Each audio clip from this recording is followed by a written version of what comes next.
তো hey guys, আসসালামু আলাইকুম। আজকে আমরা করতে যাচ্ছি একটা প্র্যাঙ্ক ভিডিও। তো আমার সাথে আছে আমার ডুও পার্টনার।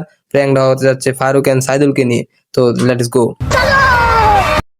দাও তোমার লগে আমি আর কিছু কইতাম না, এখন ফারুক আর সাইদুলের লগে তুমি কও। ফারুক কি কখন? না, ও সোশ্যাল যাইতে পারবো, মায়ের সামনে থাকতে পারবো, আমি বললেই দোষ। হ্যাঁ, তাই বললেই তো।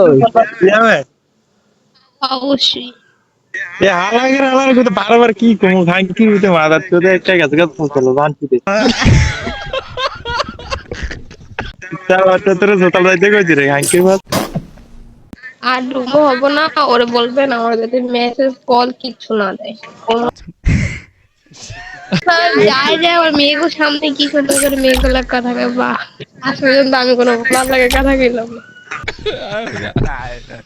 ভাবি ডুবানো হইতেন না না, ওটা আমাদের বলে যায় না, ও আমাদেরকে বলে যায় না। 12টা বাজে সোফা নেই, 12টা বাজে তখন। ওর রুচি খারাপ। কোন 12টায় রাইতের 12টায়। না আজকে তো আজকে তো হয় নাই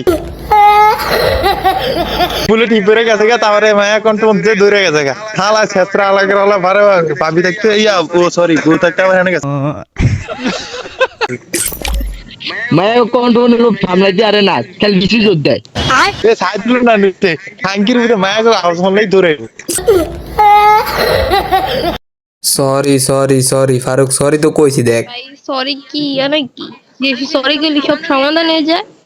কারণ জানি কেমন ধরবে আমরা ওই ইয়া কর, কারণ ধরে ভিডিও করে ইয়া হ্যালো এই ভাবি ডুবানো হয়ে যান না কি ভাই কি আমাদের বউ যদি রাত 12টা বাজে সকালে যেত, আপনার কেমন লাগতো?